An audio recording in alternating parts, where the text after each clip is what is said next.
नमस्कार, आदाब। मैं हूं त्रिदीप ब्राह्मण। वोट करेगा हरियाणा में आपका स्वागत है। यह जिद है सच दिखाने की। रोज की तरह आज एक बार फिर हम हाजिर हैं हरियाणा विधानसभा चुनाव को नया आयाम देने वाले इस चुनावी शो वोट करेगा हरियाणा में। आज हम हैं गौरवशाली इतिहास को अपने अंदर संजोए रखने वाले बल्लभगढ़ विधानसभा सीट पर। इतिहास के पन्नों में सुनहरे अक्षरों में दर्ज ये विधानसभा क्षेत्र फरीदाबाद लोकसभा के अंतर्गत आता है। राजा बल्लभ की नगरी बल्लभगढ़ को हम महज एक विधानसभा सीट या शहर की तरह नहीं देख सकते, बल्कि इसकी अपनी एक अलग ऐतिहासिक पहचान है। आज भी रोज की तरह हरियाणा की चुनावी राजनीति पर बात करने के लिए हमारे साथ स्टूडियो में मौजूद हैं देश के वरिष्ठ पत्रकार और हरियाणा मामलों के जानकार हरीश चोपड़ा। हरीश जी, बहुत बहुत स्वागत है आपका स्टूडियो में। हरीश जी, बल्लभगढ़ की पहली चुनावी तस्वीर क्या उभर रही है? त्रिदीप जी, राजा वल्लभ की नगरी बल्लभगढ़ में इस बार विधानसभा चुनाव जो हैं वो बहुत ही दिलचस्प होने वाले हैं। 2 बार से यहाँ जीत चुकी एक तरफ शारदा राठौर को लेकर के, जब से वो भारतीय जनता पार्टी के राष्ट्रीय अध्यक्ष अमित शाह से मिली उसके बाद तरह तरह की चर्चाएं गर्म हो गई और यह सीट जो है अपने आप में हॉट हो गई। उनकी उम्मीदवारी को लेकर भी मुख्यमंत्री हुड्डा और अशोक तंवर में भी कहीं ना कहीं टकराव की खबरें जो हैं वो छन छन के सत्ता के गलियारों से आती रही हैं। और यहाँ तक भारतीय जनता पार्टी के प्रत्याशी का सवाल है या इनेलो के प्रत्याशी का सवाल है, क्योंकि ये जो सीट है पूर्णतया शहरी सीट है। जैसे इनेलो ने अपना प्रत्याशी जो है वो ललित बंसल को बनाया है, वो कहीं ना कहीं उसकी नज़रें जो हैं वैश्य समाज के वोट बैंक पर है। और यहाँ तक कांग्रेस और भाजपा का सवाल है, वो भी कुछ इसी तरीके से। अगर रामविलास शर्मा जी के समधी जो हैं वो भाजपा में शामिल हैं तो टक्कर जो है और भी दिलचस्प हो जाएगी। हरीश जी, एक तरफ भाजपा हाईकमान ने तमाम सांसदों को, भाजपा पार्टी के बड़े नेताओं को मना कर दिया कि किसी के भी नाते रिश्तेदार को इस बार टिकट नहीं दिया जाएगा। ऐसे में रामविलास शर्मा अपने समधी के लिए टिकट का जुगाड़ कैसे कर पाए? देखिए, राजनीति में मैंने पहले भी कहा कि राजनीति में एक शतरंज की बिसात बिछी हुई होती है जिसमें विभिन्न जो मोहरे हैं उनको आगे बढ़ाया जाता है किसी न किसी तरीके से। अब परिवार में दूर का रिश्ता हो या समधी हो, कई बार राजनीति में बहुत सारी बातें जो हैं उनको उसको इस कदर ढंग से रहस्यमय या छिपाया जाता है। शर्मा जी वहाँ, मूलचंद शर्मा जी पहले अच्छे सशक्त प्रत्याशी थे, उन्हें काफ़ी वोट मिले थे चुनाव में। अब सवाल यह है कि उन्होंने तो अपने लिए एक टिकट का इंतजाम कर लिया, चाहे इस बात को हाईकमान जाने या ना जाने। तो पहले इनके समधी इनेलोद में हुआ करते थे, तो वहां से भाजपा का सफर कैसे तय हुआ? चुनावों से पहले एक तरह से भगदड़ जो है वो मचती ही है, और ये कोई नई परंपरा तो है नहीं। आया राम गया राम हरियाणा की संस्कृति का एक हिस्सा रही है। हरीश चोपड़ा जी से हमारी बातें आगे भी जारी रहेगी। इससे पहले कि बल्लभगढ़ विधानसभा क्षेत्र की पूरी तस्वीर हम आपके सामने पेश करें, वक्त है ये बताने का कि आज के प्रोग्राम में आप क्या क्या देखने वाले हैं। कार्यक्रम की शुरुआत होगी सियासी नेपथ्य के गुपचुप आहटों को स्वर देने की कोशिश से। हरियाणा में विधानसभा चुनाव की तारीखों के ऐलान के साथ भगवा टिकटों के लिए मारामारी और भी परवान चढ़ गई है। प्रोग्राम के आखिर में तशरीफ लाएंगे चटपटी बातों की नई खुराक देने वाले ताऊ। देश में आजकल सब गड़बड़ हो रहा है। लेकिन सबसे पहले पेश है चुनावी चटखारे।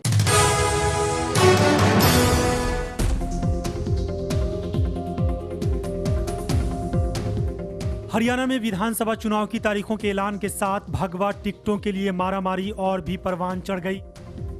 कमल का प्रस्फुटन अपने उफान पर है। चुनांचे भाजपा का हर बड़ा नेता अपने रिश्तेदारों के लिए टिकटों की जुगाड़बाजी में जुटा। बाजी तो प्रदेश भाजपा अध्यक्ष रामविलास शर्मा मार गए हैं। उन्होंने अपने समधी को भाजपा का टिकट दिलवा दिया है। नाते रिश्तेदारों को टिकट दिलवाने की परेड में केंद्रीय मंत्री और फरीदाबाद से सांसद कृष्णपाल गुर्जर भी अपने बेटे देवेंद्र सिंह को फरीदाबाद संसदीय सीट के अंतर्गत आने वाले तिगांव विधानसभा क्षेत्र से टिकट दिलवाना चाहते। सनद रहे कि सांसद बनने से पूर्व कृष्णपाल भी तिगांव से ही विधायक थे। केंद्र में मंत्री जनरल वीके सिंह अपनी बेटी के लिए, केंद्र के एक और मंत्री और गुड़गांव के सांसद राव इंद्रजीत सिंह अपनी पुत्री आरती राव के लिए रेवाड़ी से, राजस्थान के टोंक सवाई माधोपुर के थैलीशाह भाजपा सांसद सुखवीर सिंह जौनपुरिया अपने पुत्र अशोक के लिए सोहना विधानसभा सीट से पार्टी टिकट मांग रहे थे। यानी भाजपा में फिल वक्त तो नाते रिश्तेदारों की पौ 12 दिखती है। चुनावी चटखारे के बाद आपको सीधे लेकर चल रहे हैं हरियाणा के बल्लभगढ़ विधानसभा क्षेत्र की ओर। बल्लभगढ़ में किस तरह की है चुनावी सरगर्मियां, किस पार्टी का है दबदबा और कौन सी पार्टी बल्लभगढ़ में नया इतिहास रचने के लिए बेकरार है, आइए जानते हैं। राजा बल्लभ की नगरी बल्लभगढ़ भारत के पहले स्वतंत्रता आंदोलन के सूत्रपात की गवाह है। 9 जनवरी 1857 को राजा नाहर सिंह के विद्रोह के बाद अंग्रेज उन्हें कैद कर दिल्ली लाए और चांदनी चौक में उन्हें फांसी दे दी गई। यह शहरी क्षेत्र है। बल्लभगढ़ की प्रमुख समस्या सफाई की है। हर तरफ कूड़े के ढेर हैं। बजबजाती नालियों से आने वाली बदबू से क्षेत्रवासी त्रस्त हैं। पानी की निकासी बड़ी समस्या है। सड़कें अपनी बदहाली पर आंसू बहा रही है। 10 साल से कांग्रेस विधायक शारदा राठौर इस क्षेत्र का प्रतिनिधित्व करती हैं।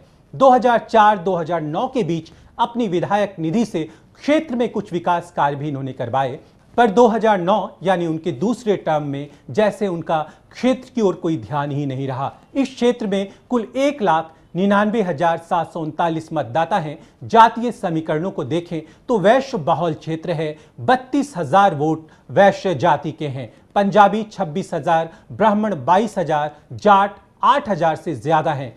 युवा फैक्टर यहां काम नहीं कर रहा। मोदी मंत्र की भी हवा निकली हुई है। महंगाई बढ़ने से लोग मोदी से नाराज हैं। भाजपा ने मूलचंद शर्मा और इनेलोत ने ललित बंसल को चुनावी मैदान में उतारा है। फिलहाल यहां कांग्रेस, इनेलोत और भाजपा के बीच त्रिकोणीय मुकाबला दिखता है।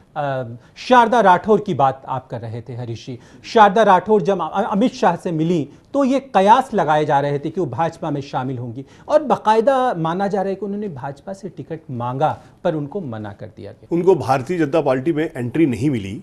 इसके बाद हालांकि हुड्डा साहब उनके नाम पर ही दोबारा से दांव खेलना पहले से ही चाहते थे। मैं 2 बातें यहां पूछना चाहता हूं आपसे। पहली बात तो ये कि भाजपा में उनकी एंट्री क्यों नहीं हो पाई, इसकी क्या स्थानीय वजह रही, किसने विरोध किया इसका? क्योंकि मूलचंद शर्मा जी हैं वो भाजपा अध्यक्ष रामविलास शर्मा जी के समधी हैं, तो निश्चित रूप से सब स्पष्ट है कि उन शारदा राठौर को एंट्री किसने रुकवाई। हरीश जी से इस चर्चा को हम आगे भी जारी रखेंगे। फिलहाल वक्त है एक छोटे से ब्रेक का। आप कहीं जाइएगा नहीं, हम लौट कर आते हैं पल दो पल में। इस स्थिति को देखा जाए तो इस यहाँ मुकाबला भारतीय जनता पार्टी और इनेलो के प्रत्याशी के बीच में ही होना तय है।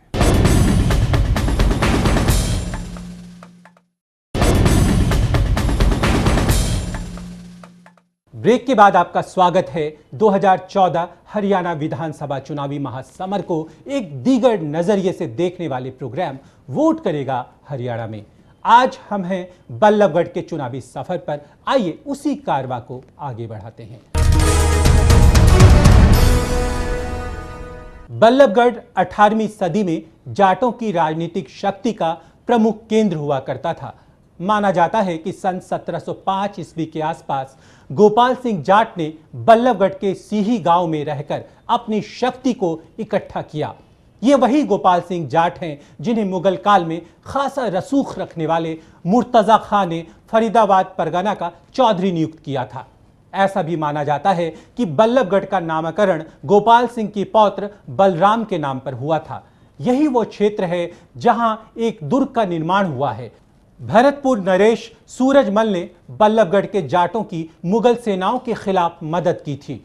1757 में अहमद शाह अब्दाली ने बल्लभगढ़ में घेरा डालकर भरतपुर नरेश जवाहर सिंह को गढ़ छोड़कर भाग जाने पर मजबूर कर दिया था। बल्लभगढ़ के नजदीक मौजूद सिही गांव को सूरदास की जन्मस्थली भी माना जाता है।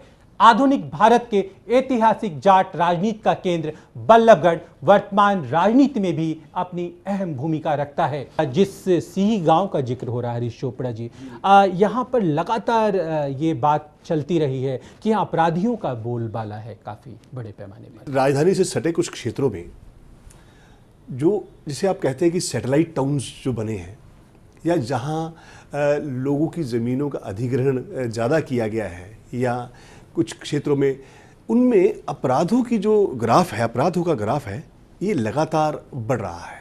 ये केवल दिल्ली के लिए ही चिंता का विषय नहीं है, बल्कि ये हरियाणा या दिल्ली से राजधानी से सटे इलाकों की एक बहुत बड़ी समस्या बन गई है।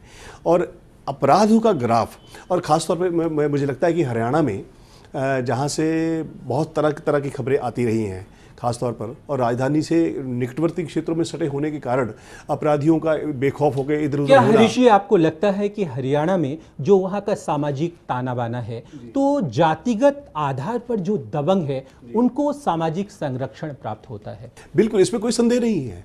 उनको जातिगत जो राजनीति करती हैं पार्टियां, आप खाप पंचायतों के मामलों को ले लीजिए, हरियाणा में बिल्कुल स्पष्ट है कि भले ही एक राजनीतिज्ञ की विचारधारा या सोच कुछ भी हो, लेकिन खाप पंचायतों के फैसलों को किस प्रकार से राजनीतिक संरक्षण दिया जाता है, उसके पीछे केवल एक ही महज कारण जिम्मेदार है, वो है वोट बैंक की राजनीति। आइए सबसे पहले एक नजर डालते हैं 2014 में संपन्न हुए लोकसभा चुनाव में फरीदाबाद संसदीय क्षेत्र के बल्लभगढ़ विधानसभा क्षेत्र की चुनावी तस्वीर पर। बल्लभगढ़ में मतदाताओं की कुल संख्या 1,95,150 है, जिनमें 1,15,533 लोगों ने 2014 के लोकसभा चुनाव में अपने मत का प्रयोग किया था, जबकि 424 मतदाताओं ने अपने जनप्रतिनिधियों से नाराजगी जताते हुए नोटा का बटन दबाया। इस चुनाव में भाजपा के कृष्णपाल को 78,816 वोट और अवतार सिंह भडाना को 14,943 वोट मिले। यहां से इनेलोद के आर.के. आनंद को 5,047 और बीएसपी के उम्मीदवार पंडित राजेंद्र शर्मा को महज 4,164 वोट ही हासिल हुए। लोकसभा चुनाव 2014 के ट्रेंड को देखें और बल्लभगढ़ विधानसभा की स्थिति की बात करें तो आप देखिए कि वोटों का अंतर बहुत बड़ा है। अगर कांग्रेस और भाजपा के वोटों की बात की जाए, कृष्णपाल गुर्जर को यहां काफी बड़ी लीड मिली थी, तो क्या ये ट्रेंड जारी रहने वाला है? देखिए, मेरे इस विशिष्ट क्षेत्र की बात करते हैं हम। यहाँ कांग्रेस के विधायक ने, शारदा राठौर जी की बात करते हैं, अगर उनके प्रति जनता की स्थानीय स्तर पर नाराजगी काफ़ी है, तो इस नाराजगी का जो फायदा है वो निश्चित रूप से भारतीय जनता पार्टी को मिलने वाला है। दूसरी बात, इनेलो की जो नज़रें हैं वो इस क्षेत्र के वैश्य समुदाय की वोटों पर है, क्योंकि वैश्य बाहुल्य ये सीट है। अगर समीकरण के हिसाब से देखें, अगर जाट वोटों का एक बड़ा हिस्सा और वैश्य समुदाय की वोटों का ये कहीं इनेलो के पक्ष में जाता है, तो ये बड़ा ही चुनाव जो है ये बहुत बड़ी जीत अंतर वाली जीत का नहीं होगा। इनमें बहुत हार जीत जो लेकिन है हरीश जी, बहुत। अगर 2014 के लोकसभा चुनाव के ट्रेंड को देखें तो इनेलोद को 5,000 के आसपास ही वोट हासिल हो पाए और वहीं भाजपा को 80,000 से ज्यादा वोट।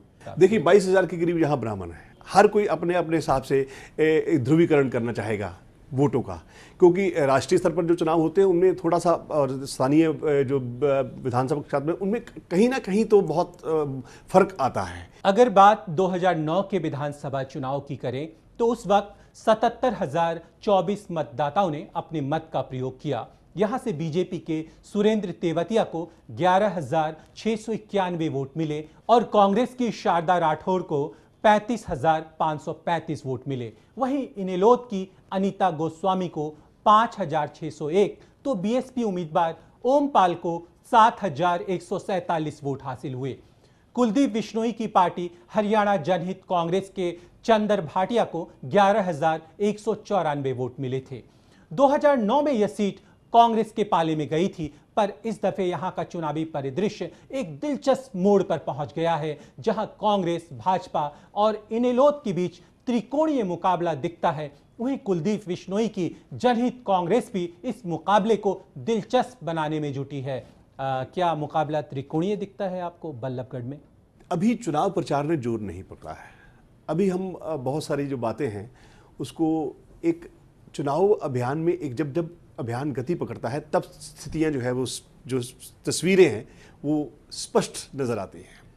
अभी हम ये बात कह दें कि बहुत सारी किसी की पार्टी के पक्ष में उसकी तस्वीर बहुत गुलाबी है, तो ये कहना अभी लेकिन हरीश जी, एक बात तो माननी पड़ेगी कि कहीं ना कहीं लोगों का जो मूड है यहाँ मतदाताओं का, वो शारदा राठौर के खिलाफ है, क्योंकि पंजाबी समुदाय, वैश्य समुदाय, यहाँ तक कि यहाँ के धार्मिक संगठन जो है वो शारदा हटाओ के नारे बुलंद कर रहे हैं। इस स्थिति को देखा जाए तो इस यहाँ मुकाबला भारतीय जनता पार्टी और इनेलो के प्रत्याशी के बीच में ही होना तय है। तो आपको क्या दिखता है, जिस तरह वैश्य समुदाय के प्रतिनिधि को इनेलो ने टिकट दिया, तो क्या इससे उनका अपर हैंड हो सकता है यहाँ? मैं पहले ये बात कह चुका हूँ कि जहाँ भारतीय जनता पार्टी ब्राह्मण समुदाय की पर अपना दाव लगा के बैठी है मूलचंद शर्मा जी को लेकर के, वही इनेलो जो है उन्होंने ललित बंसल पर दाव लगाया है। अब देखना यह है कि दोनों ही प्रत्याशियों का अपने अपने समुदाय पर कितना ज्यादा प्रभाव है। लेकिन हरीश जी, हमें भूलना नहीं चाहिए कि जो वैश्य समुदाय है कहीं ना कहीं वो भाजपा का कोर वोट बैंक है, भाजपा से जुड़ा हुआ है, तो भाजपा ये मानकर चल रही है कि ये वोट तो उनका है ही। ठीक है, भाजपा को वैश्य समुदाय की पार्टी को कहा जाता है, लेकिन अगर ललित बंसल का स्थानीय स्तर पर एक, क्योंकि वो भी वहीं से बिलोंग करते हैं, उनका ज़्यादा प्रभाव है, तो कुछ ना कुछ जो है वोटों का हेर फेर जो है वो हो सकता है।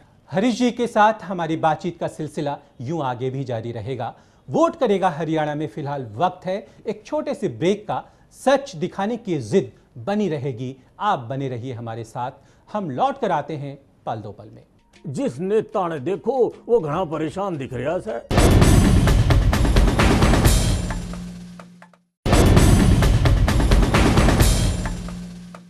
ब्रेक के बाद आपका एक बार फिर से स्वागत है 2014 के हरियाणा चुनावी समर को एक नई जुबान देने वाले प्रोग्राम वोट करेगा हरियाणा में।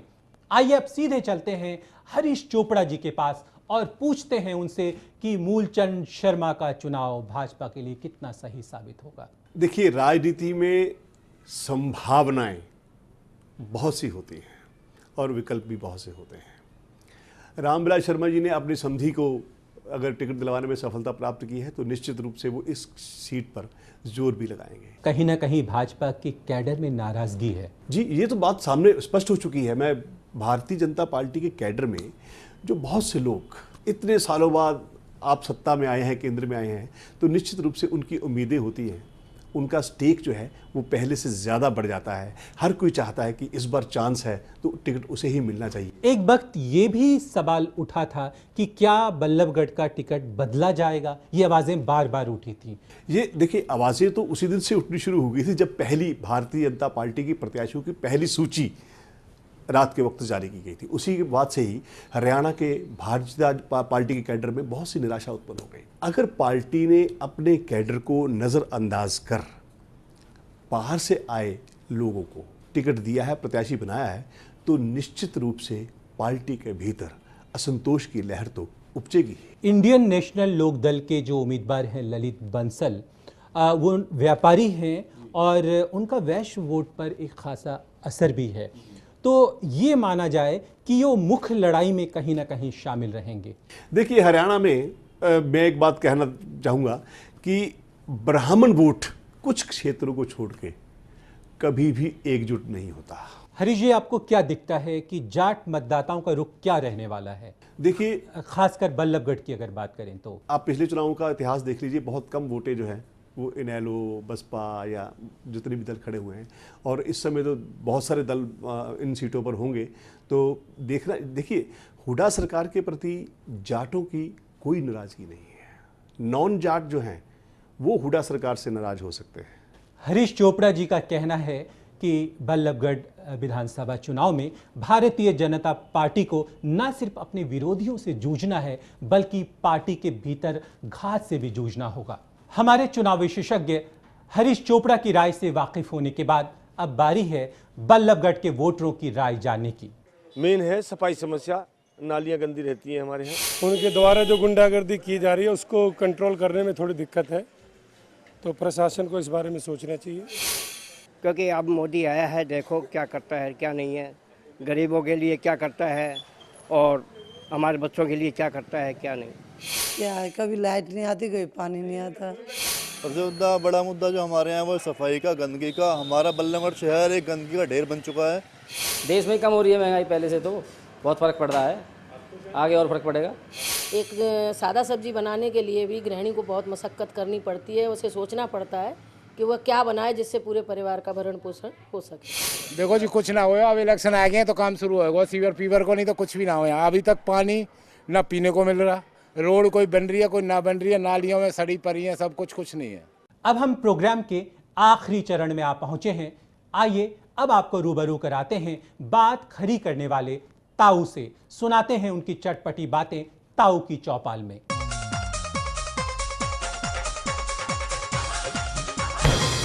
देश में आजकल सब गड़बड़ हो रहा है।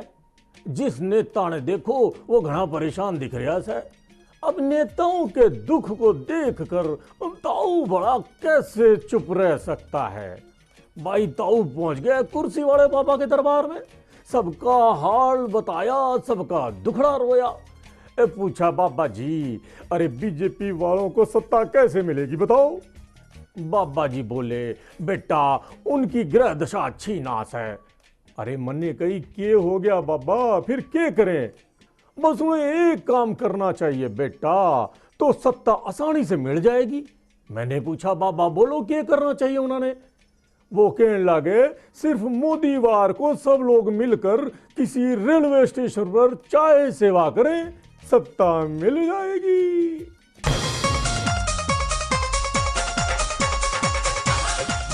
आज के एपिसोड में बस इतना ही। हमारा ये प्रोग्राम आपको पसंद आ रहा हो तो आप लिखें या मेल करें, SMS करें या फिर फोन करें। हमें आपके सुझावों का बेसब्री से इंतजार रहेगा। कल फिर होती है मुलाकात इसी वक्त, इसी चैनल पर, सच दिखाने की इसी जिद के साथ। तब तक के लिए मैं त्रिदीप ब्राह्मण अपने साथी हरीश चोपड़ा और NTI मीडिया की पूरी टीम के साथ आपसे अनुमति चाहता हूं। नमस्कार।